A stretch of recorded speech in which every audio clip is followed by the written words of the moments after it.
എല്ലാവർക്കും സുദർശനം അസ്ട്രോളജിയിലേക്ക് സ്വാഗതം. ഞാൻ സുദർശനം ജ്യോത്സ്യർ കവലയൂർ. പിന്നെ നമ്മൾ ഇന്നത്തെ വിഷയം വ്യാഴമാറ്റമാണ്. വ്യാഴം നമുക്ക് മാറുകയാണ്. 1199 മേടമാസം 18-ാം തീയതി 2024 മെയ് മാസം 1-ാം തീയതി ഈ വ്യാഴം നമുക്കിപ്പോൾ മേടൻ രാശിയിൽ നിന്നും ഇടവൻ രാശിയിലേക്ക് മാറുകയാണ്. അപ്പോൾ മേടൻ രാശിയുടെയും ഇടവൻ രാശിയുടെയും ഫലം നമ്മൾ പറഞ്ഞ് പോയിരിക്കുകയാണ്. ഇനി അടുത്ത് നമുക്ക് വരുന്നത് മകയിരത്തിൻ്റെ പകുതിയും തിരുവാതിരയും പുണർത്തത്തിൻ്റെ മുക്കാലുമായിരിക്കുന്ന മിഥുനൻ രാശിയുടെ ഫലത്തിലേക്കാണ് നമ്മൾ പോകുന്നത്. ഓം നമഃ പ്രണവാർത്ഥായ ശുദ്ധജ്ഞാനമൂർത്തയേ നിർമ്മലായ പ്രശാന്തായ ദക്ഷിണാമൂർത്തേ നമഃ. അപ്പോൾ മിഥുനൻ രാശിയുടെ ഫലം എന്താണ്?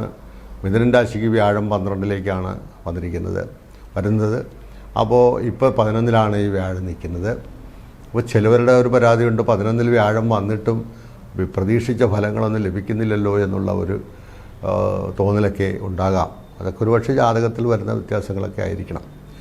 അപ്പോൾ എങ്കിൽ തന്നെയും ആ വ്യാഴം നമുക്ക് 11ൽ നിന്ന് ആചാര്യന്മാർ പറഞ്ഞിരിക്കുന്ന 2, 4, 5, 7, 9 ഈ രാശികളിലൊക്കെ നിൽക്കുന്ന വ്യാഴം ശുഭഫലത്തിൽ തരുന്നതാണ്. 10ാം ഭാവവും 6ാം ഭാവത്തിലും വ്യാഴം വരുന്നത് ഒരുപക്ഷെ നിഷ്പക്ഷമായിട്ട് കാര്യങ്ങൾ പോകുമെന്നുള്ളതാണ് അതിലുള്ള ഫലം പറഞ്ഞിരിക്കുന്നത്. എന്തായാലും നമുക്ക് 12ാമത്തെ രാശിയിലേക്ക് വ്യാഴം വരുമ്പോൾ എന്താണ് വരുന്നത്? പാപം വ്യയഞ്ചപതനം എന്നാണ്. ഇപ്പോൾ 12ാം ഭാവം കൊണ്ട് പതനസ്ഥാനവും വിശേഷിച്ചും വ്യയം ചിലവുകൾ കൂടിയിരിക്കാനുള്ള സാധ്യതയൊക്കെ ആ വ്യാഴം വരുത്തുന്നു എന്നുള്ളതാണ്. അതുപോലെ തന്നെ അനാവശ്യമായ യാത്രകൾ, നമുക്ക് യാത്ര ചെയ്യുമ്പോൾ വിശേഷിച്ചും നമുക്ക് ആവശ്യത്തിനാണോ അത് പോയിട്ട് വേണ്ടത്ര ഫലപ്രദമായിട്ട് വരുന്നില്ല എന്നൊക്കെ തോന്നുന്ന ഒരു സമയമായിരിക്കും. അത് നമ്മൾ പ്രതീക്ഷിച്ച് പോയതത്ര നടന്നില്ല, അല്ലെങ്കിൽ അതിനനുസരിച്ചുള്ള നമുക്ക് കിട്ടിയില്ല എന്നൊക്കെയുള്ള ഒരു വിചാരം വരുന്നൊരു കാലമാണ് ആ ഒരു വർഷം. അപ്പോൾ സാമ്പത്തികമായ രംഗത്ത് ഒത്തിരി പുഷ്ടി പ്രാപിക്കാൻ തന്നെ ഒത്തിരി ബുദ്ധിമുട്ടുകൾ ആ സമയത്ത് ഉണ്ടെന്ന് വിചാരിക്കണം. അപ്പോൾ അതുപോലെ തന്നെ കാലിന് എന്തെങ്കിലും ചില അപകടങ്ങളോ അതല്ലെങ്കിൽ കാലിന് എന്തെങ്കിലും വിശേഷിച്ച് വരുന്ന എന്തെങ്കിലും ഒരു രോഗമുണ്ടെങ്കിൽ ആ രോഗം അല്പം വർദ്ധിക്കാനോ മറ്റു സാധ്യതയുണ്ട്. അല്ലെങ്കിൽ കാൽ മടങ്ങി വീഴുകയോ മറ്റു തട്ടമുട്ടോ എന്തെങ്കിലും ചെയ്യാനുള്ള സാധ്യത വരുന്നുണ്ട്. അപ്പോൾ ഈ കാര്യങ്ങൾ ഒന്ന് ശ്രദ്ധിച്ചു പോകുന്നത് നമുക്ക് നല്ലതായിരിക്കും. നിറയെ സ്ഥാനഭ്രംശം ചിലപ്പോൾ നമുക്ക് ഈ നിൽക്കുന്ന അല്ലെങ്കിൽ നമ്മൾ സ്ഥിതി ചെയ്യുന്ന സ്ഥാനത്തുനിന്ന് പെട്ടെന്ന് ഒരു ഭ്രംശം വരാനുള്ള സാധ്യത, ഒരുപക്ഷെ വിദേശത്തേക്ക് പോകാനോ മറ്റു സാധ്യത. അതല്ല ഔദ്യോഗികമായിട്ട് ജോലി ചെയ്യുന്ന സ്ഥലത്ത് നിന്ന് ചിലപ്പോൾ അപ്രതീക്ഷിതമായ സ്ഥലമാറ്റമൊക്കെ ചിലപ്പോൾ വന്നു പോകാനുള്ള സാധ്യത, നമ്മൾ പ്രതീക്ഷിക്കാതെ ചില സ്ഥലമാറ്റങ്ങളൊക്കെ വന്നു പോകാനും പിന്നെ അത് മനസ്സിനൊരു അശാന്തി ഉണ്ടാക്കുന്നതിനുമൊക്കെ കാരണമായിട്ട് നമുക്ക് വരും.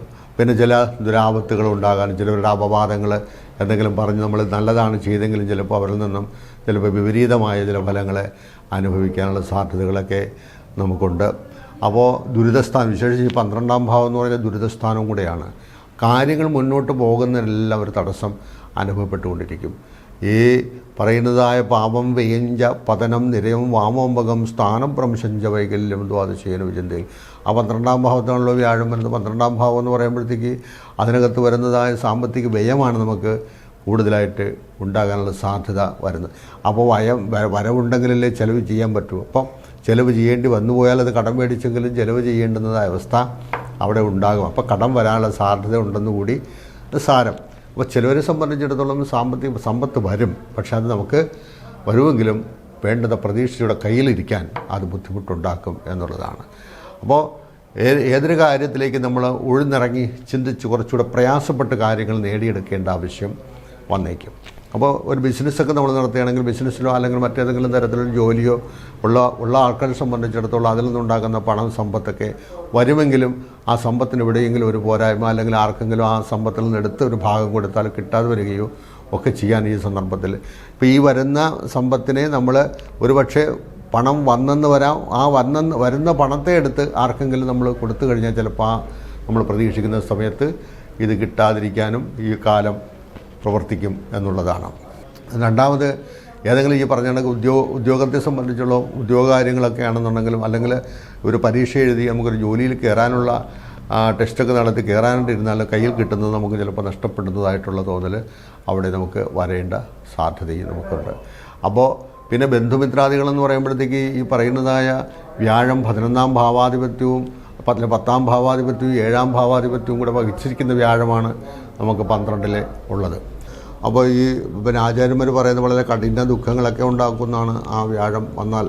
അത് ഉണ്ടാകുന്നത് എങ്ങനെയെന്ന് വെച്ചാൽ കൂടുതലും നമ്മുടെ ജാതകവശാൽ വ്യാഴം പ്രതികൂല സ്ഥാനങ്ങളിലാണ് നിൽക്കുന്നതെങ്കിൽ, വിശേഷിച്ചും ഒരാൾക്ക് വ്യാഴദശ നടക്കുകയാണ് അല്ലെങ്കിൽ വ്യാഴൻ്റെ അപഹാരമുണ്ട് എന്നുണ്ടെങ്കിലോ, അതല്ലെങ്കിൽ വ്യാഴം ജാതകവശാൽ അനിഷ്ട സ്ഥാനങ്ങളിൽ നിൽക്കുകയൊക്കെ ചെയ്യുകയാണെങ്കിലും, ഒരുപക്ഷെ വ്യാഴം ലഗ്നാൽ ജാതകത്തിൽ 12ാമത്തെ രാശിയിലാണോ നിൽക്കുന്നതെങ്കിൽ ഈ പറഞ്ഞ ദോഷഫലങ്ങൾക്ക് ശക്തി കൂടുതലായിരിക്കും. അതല്ല, ആ വ്യാഴനെ കൊണ്ട് നമുക്ക് ഗുണകരമായിട്ട് ജാതകത്തിൽ കാണുന്നുണ്ടെങ്കിൽ ചാരവശാൽ ഈ ഗ്രഹം വന്നിരുന്നാലും ആ ഫലങ്ങൾ പൂർണ്ണമായിട്ടും അനുഭവിക്കണമെന്നില്ല. അപ്പോൾ വ്യാഴം നല്ല ഉച്ചസ്ഥനായിട്ട് നിൽക്കുക, ഈ പറഞ്ഞ കണക്ക് ഇഷ്ടസ്ഥാനങ്ങളിൽ വരികയും ഉച്ചസ്ഥനായിട്ട് പോവുക, നീചഭംഗ രാജയോഗം സംഭവിക്കുക, ഇങ്ങനെ തുടങ്ങിയിരിക്കുന്ന ഗുണങ്ങളൊക്കെ ഉണ്ടെന്നുണ്ടെങ്കിൽ വിശേഷിച്ചും ഹംസമഹായോഗം മുതലായിരിക്കുന്ന യോഗങ്ങളൊക്കെ വ്യാഴനെ കൊണ്ട് ജാതകത്തിൽ കാണുന്നുണ്ടെങ്കിൽ ഈ ഫലങ്ങൾ നമുക്ക് ഈ പറയുന്ന 12ലാണ് വ്യാഴം വന്നു എന്ന് വിചാരിച്ചവർ വളരെ പ്രയാസപ്പെട്ടവിടെ ഇരിക്കേണ്ട കാര്യങ്ങളൊന്നുമില്ല. ഇനി അവർ ചെയ്യേണ്ടത് എന്തെങ്കിലും നമുക്ക് ദോഷഫലങ്ങളൊക്കെയാണ് കാണുന്നതെന്ന് തോന്നിയാൽ നമുക്കൊരു പക്ഷേ ചെയ്യേണ്ടത്, എന്തായാലും രോഗം ഒരുപക്ഷെ ഉണ്ട്, സ്കാൻ ചെയ്തപ്പോൾ രോഗം കണ്ടുവെങ്കിൽ എന്താ വേണ്ടത്, അങ്ങനെ വെച്ചുകൊണ്ടിരിക്കൂ. അപ്പോൾ ആ രോഗത്തിന് ചികിത്സ ആവശ്യമാണ്.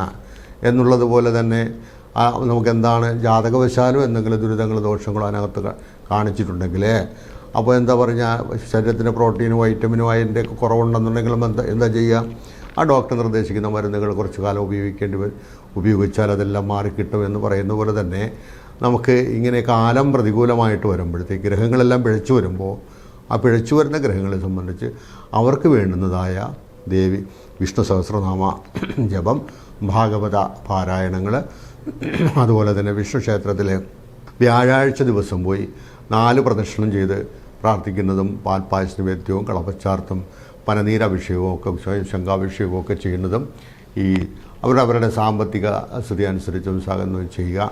പിന്നെ ഈ വഴിപാടുകളൊന്നും നമുക്ക് കഴിക്കാൻ ഒരു പക്ഷേ പറ്റിയില്ല എന്ന് വെച്ചാൽ പോലും ആ ക്ഷേത്ര ദർശനം നടത്തി, രാവിലെ തന്നെ ക്ഷേത്ര ദർശനം നടത്തി ഈ പറയുന്ന പ്രദക്ഷിണമൊക്കെ ചെയ്ത് ഉള്ളത് കാണിക്ക സമർപ്പിച്ച് പ്രാർത്ഥിക്കുക. ഇനി അമ്പലത്തിൽ പോകാൻ കഴിയാത്തവരെ സംബന്ധിച്ചിടത്തോളം ഉള്ള ആളുകൾ ഉണ്ടെങ്കിൽ അവർക്ക് സംബന്ധിച്ച് ഈ വീട്ടിൽ തന്നെ മുകളിൽ നിലവിളക്ക് കൊളുത്തി വെച്ചിട്ട് വിഷ്ണു സഹസ്രനാമം കാലത്തോ വൈകിട്ടോ സമയം പോലെ ഒക്കെ ജപിച്ചാലും, ഇതിനൊക്കെ നമ്മൾ മനസ്സ് വെച്ചാൽ ഈ ഗ്രഹങ്ങളെല്ലാം നമുക്ക് ചാരവശാൽ പിഴച്ചു വന്നാലും അത് വലുതായിട്ടൊന്നും നമ്മളെ ബാധിക്കുകയില്ല. അത് ഇനി വേറെ ഒന്നുള്ളതെന്ന് പറഞ്ഞത്, അമ്പലത്തിൽ പോയി കിടന്ന് ഉരുണ്ടിട്ട് മാത്രം കാര്യമില്ല, പിന്നെ നമ്മൾ ചെയ്യുന്ന പ്രവർത്തനങ്ങളിൽ കൂടി അത് പ്രതിഫലിക്കണം എന്നുള്ളതാണ്. മനസ്സ്, വാക്ക്, പ്രവൃത്തി, ഇതുകളിലെല്ലാം ത്രികരണങ്ങൾ നമ്മളെപ്പോഴും ശുദ്ധമാക്കി മുന്നോട്ട് പോയാൽ ആരെയും ദ്രോഹിക്കരുതെന്നുള്ള ചിന്താഗതിയും ആരെയും വഞ്ചിക്കരുതെന്നുള്ള ചിന്താഗതിയും, പക്ഷേ ചെയ്യുന്ന നമുക്ക് ചെയ്ത് കിട്ടുന്ന ഉള്ള ജോലിയിൽ നിന്നുള്ള വരുമാനം കൊണ്ട് സന്തോഷമായി ജീവിക്കണമെന്നുള്ളതാണ് നമ്മുടെ. അതിനെ മനസ്സ് പ്രേരിപ്പിക്കണം. മറ്റ് പരോപദ്രവങ്ങളില്ലാതിരിക്കുക, പരോപകാരമേ പുണ്യം പാപമേ പരപീഡനം എന്നുള്ള ആ രണ്ടവസ്ഥ. അതുകൊണ്ട് വ്യാസം പറഞ്ഞിരിക്കുന്നത് അതുകൊണ്ടാണല്ലോ, അഷ്ടാദശ പുരാണത്തിൽ വ്യാസം ചൊന്നത് 2 താൻ ഈ പറഞ്ഞ 2 ഫലങ്ങളാണ്. പരോപകാരമേ പുണ്യം പാപമേ പരപീഡനം എന്ന് നമ്മൾ പലരും പറഞ്ഞു കേട്ടിട്ടുണ്ടല്ലോ. അപ്പോൾ ഇത് എന്താണ് അതിൻ്റെ സാരം?